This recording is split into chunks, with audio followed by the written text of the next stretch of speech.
Pele 47% mais lisa. Rugas 12% menos evidentes. Gente, como é que mede isso? Os procedimentos bem feitos, eles não ficam estampados na cara da gente. Esse é o segredo.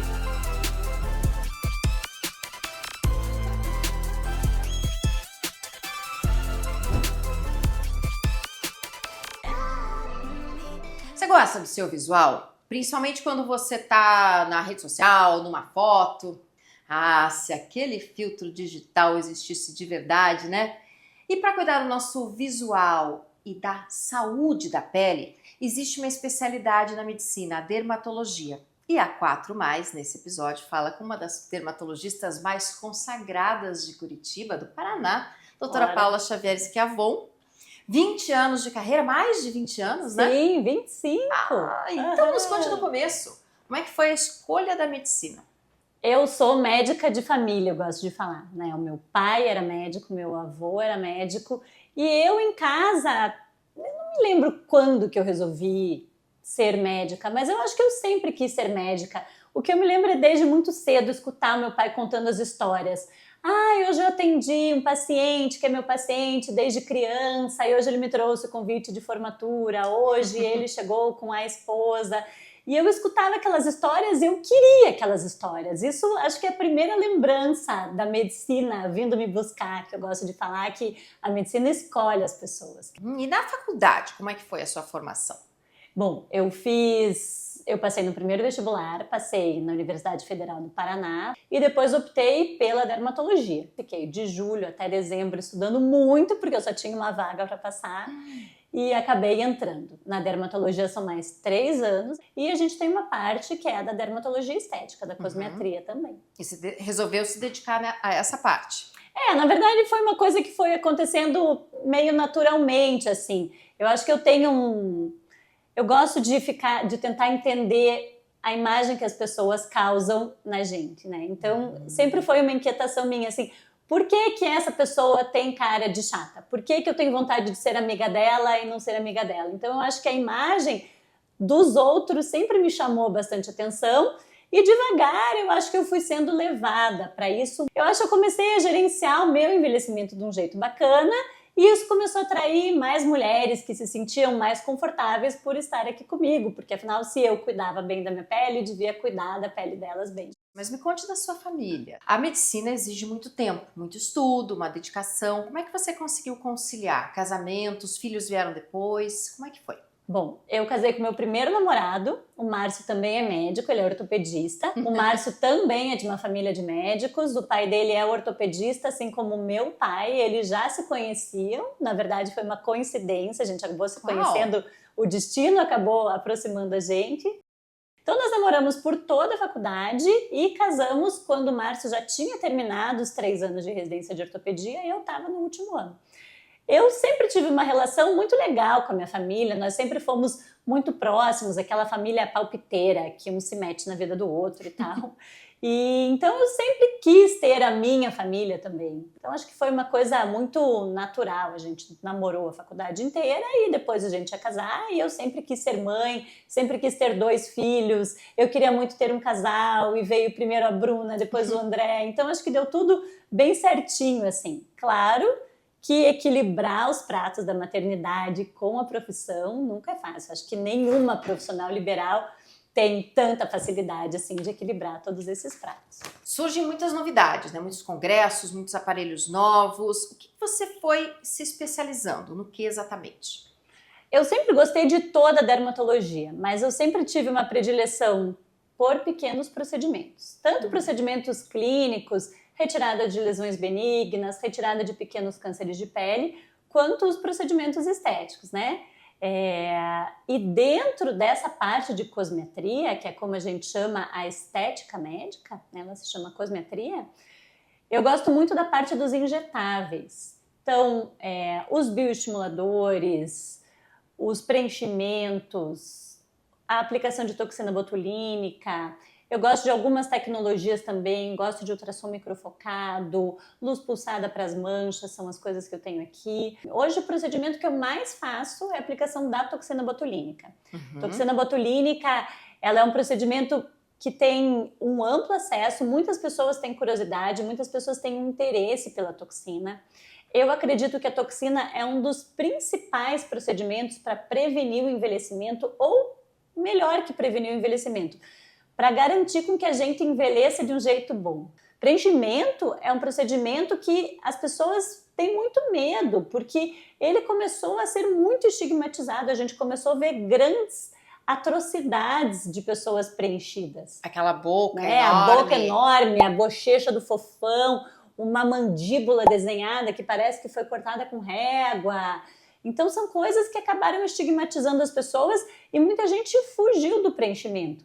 Mas a gente tem que lembrar que o preenchimento feito numa quantidade adequada em pontos estratégicos, ele só melhora a estrutura do rosto e ele faz alguns pontos de embelezamento da face, né? Por exemplo, o lábio que estava ficando mais murchinho, o queixo que a pessoa não tem. Então, se a gente souber trabalhar isso com delicadeza e com respeito anatômico, que eu sempre gosto de falar, eu acho que é uma grande arma e que as pessoas não podem deixar de lado simplesmente porque viram não sei quem na TV. A gente não sabe quem foi o profissional que fez aquilo, né? Pois é, como é que as pessoas chegam hoje em dia, desse tempo do início da sua carreira, como é que elas chegavam, buscando o quê e o que elas querem hoje em dia?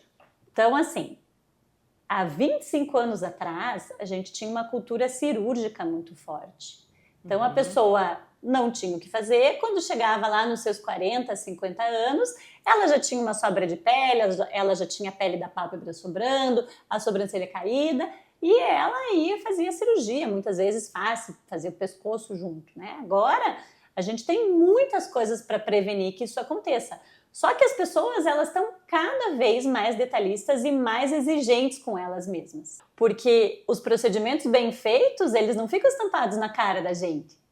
Então, quando eu apareço na minha rede social contando que eu fiz esse, que eu fiz aquele, as pessoas falam, mas você não precisa. É claro que eu não preciso, porque eu faço um monte de coisa. Então, esse é o segredo. A gente fazer pequenos ajustes para que a gente possa ficar sempre com uma cara descansada, mas não tratar defeito por defeito. As pessoas querem que apareça que ela fez algum procedimento estético, que puxe a sobrancelha e realmente pareça, ela fez um procedimento. Isso é mais comum? Ou as pessoas querem, não, eu só quero ficar bem, que ninguém saiba o que eu fiz?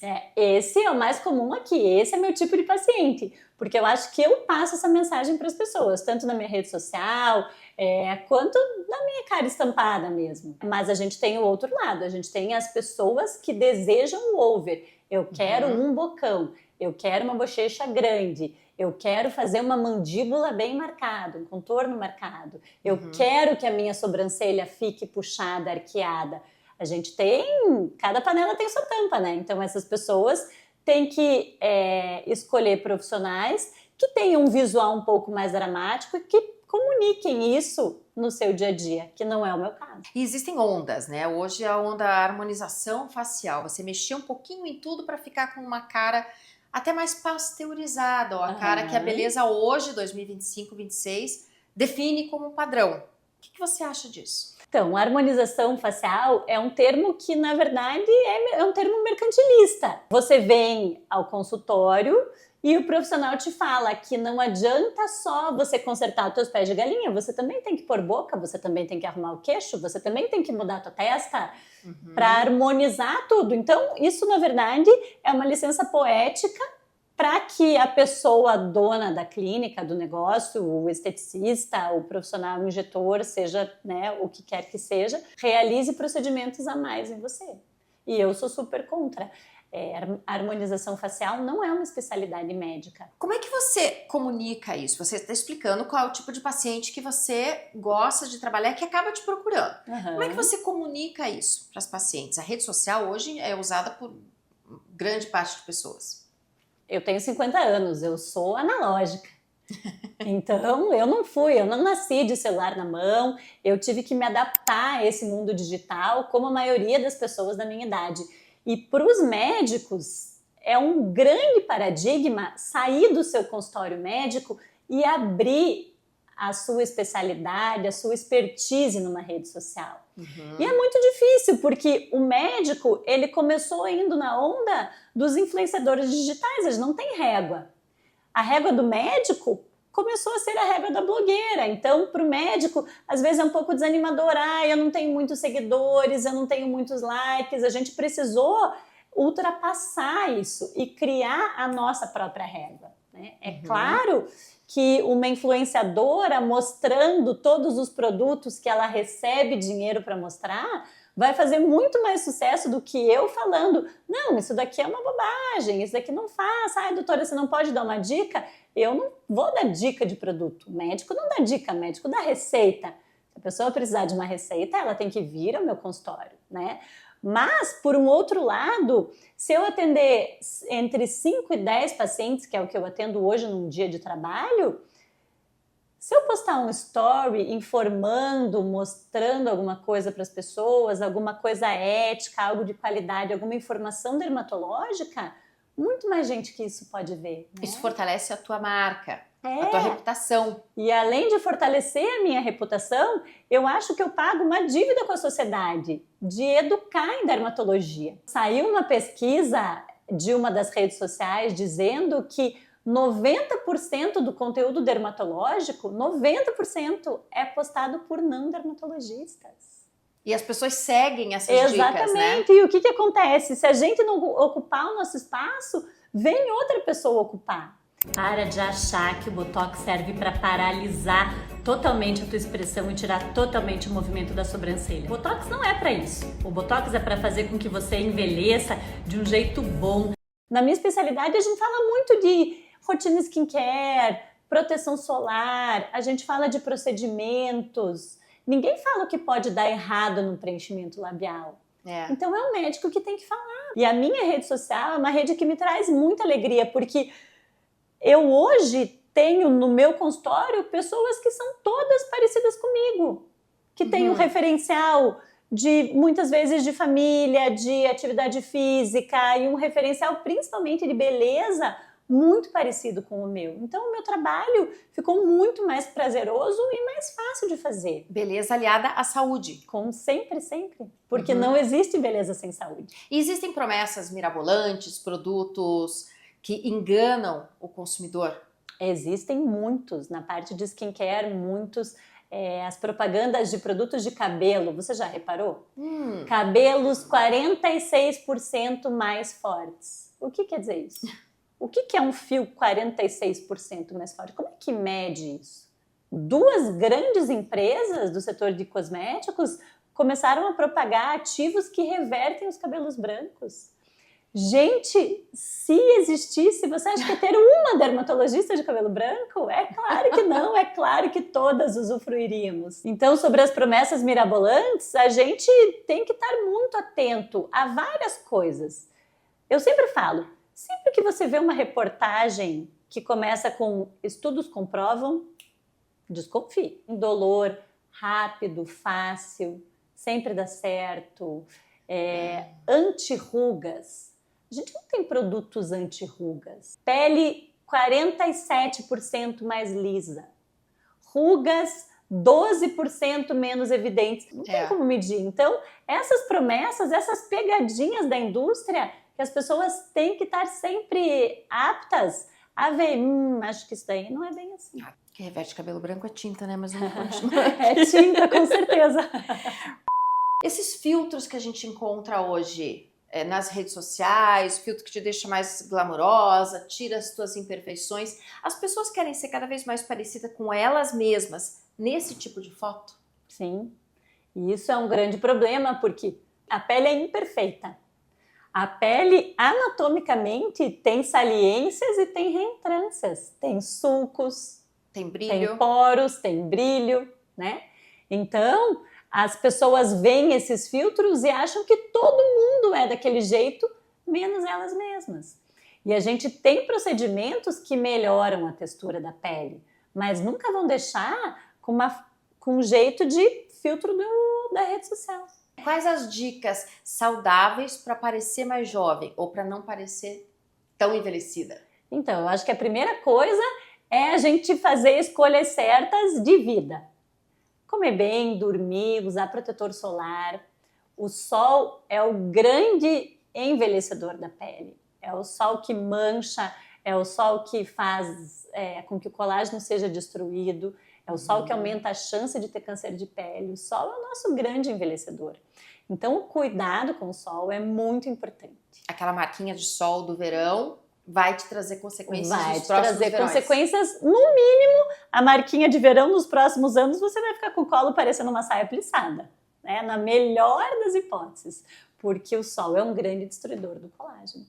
Claro que evitar os vícios, evitar o álcool, evitar o cigarro, a nicotina aumenta a produção de uma enzima chamada colagenase, que é a enzima que destrói o nosso colágeno. Como é que é engraçado nessa nossa idade, assim, vamos revelar as idades, a gente percebe a pessoa que fuma, ela Sim, perde o viço da pele, ela né? perde o viço da pele. Isso é uma coisa muito importante. E para a gente ilustrar a importância do colágeno na pele, é só você olhar a bochecha de um bebezinho e a bochecha de uma fumante de 50 anos. Não dá para comparar aquele brilho, aquela pele lisinha que quase não tem poros. Por quê? Porque o bebezinho tem muito colágeno e a gente vai perdendo colágeno com o passar dos anos. E o futuro da dermatologia, o futuro da profissão? Como é que você avalia hoje? O que vem por aí de novidade? O que vai melhorar a nossa vida? E o que pode trazer mais problemas? Eu acho que a gente vai cada vez mais investir em procedimentos que melhorem a qualidade da pele, porque a qualidade da nossa pele impacta diretamente na nossa imagem. Então, se você olha uma pessoa com a pele feia, aquela pessoa parece que ela é descuidada. E as pessoas não querem mostrar descuido para ninguém. Então, acho que cada vez mais a gente vai investir em procedimentos que melhorem a qualidade da pele mesmo, né? Acho que esses procedimentos para o futuro vêm assim com mínimas questões. Hoje em dia, para a gente melhorar a qualidade da pele, antigamente a gente precisava fazer um peeling profundo, hoje a gente pode fazer um laser mais suave. Eu acho que esses procedimentos minimamente invasivos, com mínimo downtime, que é o tempo de recuperação das pessoas depois do procedimento, isso vai ficar cada vez mais em voga. Menos né? agressivos. Exatamente. Eu acho que sobre essas questões da internet, da comparação, dos procedimentos exagerados, eu acho que a gente está praticamente no fundo do poço, acho que daqui não passa. Então eu sou muito otimista em achar que a gente vai, daqui a uns anos, conseguir encontrar um equilíbrio para que as pessoas tratem da sua pele, para que as pessoas cuidem dos seus defeitos, mas assim, de um jeito mais leve, que isso não pese para as pessoas. Eu vejo a dermatologia com otimismo, assim, acho que a gente vai conseguir. E o seu futuro? A medicina vai continuar na família? A medicina vai, porque agora eu tenho uma filha que é minha caloura, né? A Bruna está encerrando o primeiro ano da faculdade, está muito feliz, eu já observo nela várias coisas vocacionadas, assim, eu já vejo aquela vocação crescendo, ela está sempre muito feliz com o que ela vive na faculdade. Então, eu acho que sim, acho que nós vamos continuar uma família de médicos, pelo menos por mais uma geração. Há um tempo atrás, quem buscava um procedimento estético é quem já estava com uma certa idade, queria tirar as rugas, fazer aquela plástica, como a gente falou. Mas agora, tem um público mais jovem também, que está chegando até antes da hora, buscando algum procedimento? Então, hoje eu tenho 3 frentes, talvez, de pacientes, né? A gente tem as pacientes que já cuidam do seu envelhecimento e que já entenderam que elas não querem parecer nenhuma menininha, querem ficar melhores, e a gente gerencia o envelhecimento delas baseado nisso, né? Baseado na ideia de que não adianta para uma mulher de 50 ter uma cara de 20. O segundo são mulheres que têm medo de envelhecer, têm medo dos defeitos do envelhecimento. E aí eu coloco em 2 grupos. Aquelas que já têm alguns sinais, que eu gosto de chamar de pontos de atenção. Então a pessoa conversa comigo, eu vejo que ela franze bastante, que ela junta muito as sobrancelhas. Ela vai ter uma ruga de brava um dia. A ruga de brava é uma ruga difícil de tratar. Então, quanto antes a gente começar, melhor. Ai, você tá olhando pra mim. Eu não! Eu já estou pensando no amanhã.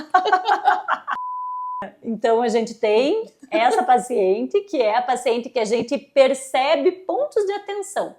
E eu gosto de falar para as minhas pacientes, que são mulheres ali dos 35, dos 30 anos em diante, né? Você tem uma estrutura óssea muito delicada, então você vai envelhecer e você vai perder o teu contorno inferior. Então, de repente, é legal você pensar em fazer tal coisa para prevenir isso. E a gente tem as mais afoitas, que eu gosto de chamar, que são as meninas ali que têm 20 anos e às vezes até menos e que chegam muito preocupadas e colocando muitos defeitos nessa idade. Elas gostam muito de reclamar das olheiras, né? Todas acham que tem olheira, todas se maquiam demais. Daí essas, eu acho que a gente tem uma função social de dar uma cortada nessas meninas. Porque o que acontece? Elas ficam seguindo influenciadoras que já têm 30 anos e que já têm um outro tipo de preocupação. Que não é a preocupação das meninas de 15, 18, 20, 22 anos. E as amigas às vezes usam muito filtro também nas Com fotos toda em rede certeza. social. Mas a gente não pode esquecer o movimento de meninas muito jovens que já fazem procedimentos estéticos. Eu vou colocar boca porque eu vou debutar. Eu vou fazer não sei o quê porque eu vou fazer 18 anos. Eu quero fazer tal coisa porque eu vou me formar. Aqui eu corto, assim. Eu tenho uma filha de 18 anos, ela me traz algumas coisas, a gente conversa muito sobre isso, mas a gente tem que sempre lembrar, é uma coisa que eu sempre falo para os pacientes.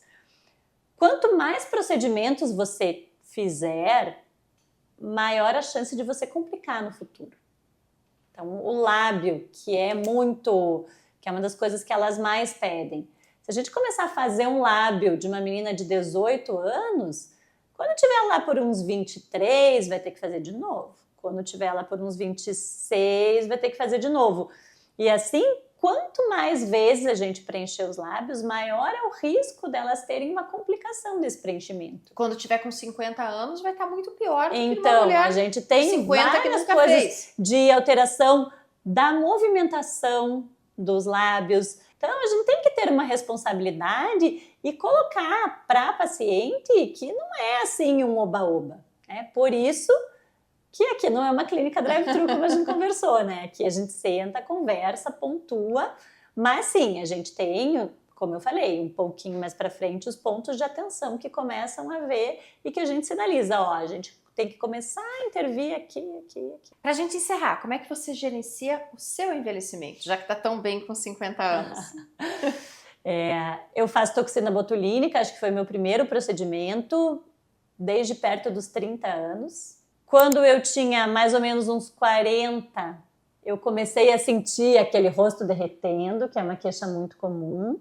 E ali eu comecei a intervir, eu já estou com 50, então há mais ou menos 8 anos eu comecei a fazer pequenos pontos de preenchimento com ácido hialurônico para estruturar a minha face, já que eu tenho uma estrutura muito ruim. O meu rosto é um rosto tipicamente feminino, de ossos delicados e de pouca gordura, porque eu sou magrinha, né? Então, é a cara que derrete. Então, a gente tem que cuidar. Eu faço alguns pontos com ácido hialurônico, já fiz. Atualmente, a gente trocou o ácido hialurônico por fazer uma sustentação com bioestimuladores de colágeno, que é um procedimento que agrega muita firmeza e qualidade da pele. Eu tenho uma tendência de ter mancha, então eu cuido muito do sol. Eu tô sempre de protetor solar, fator alto. Eu acho a dermatologia a especialidade da felicidade, porque desde quando a gente melhora uma doença de pele, cura uma coceira, trata uma acne mais grave, uma doença inflamatória como uma psoríase, um vitiligo, as pessoas ficam muito mais felizes porque impacta diretamente na autoestima e na qualidade de vida. Então eu acho uma especialidade feliz. É o nosso órgão mais visível, né? É o maior órgão do corpo humano, exatamente. Tem uma frase de um pensador francês que fala que a pele é o nosso invólucro, que ela envolve os nossos órgãos e os nossos sonhos. Eu acho bem bonito. Tá bom, obrigada pelas dicas, então. Obrigada pela conversa com a gente da 4+. Que venham mais clientes e que fique todo mundo bem e saudável, principalmente, Sim, né? e sem muita maluquice. Combinado? Até mais, gente. Tchauzinho.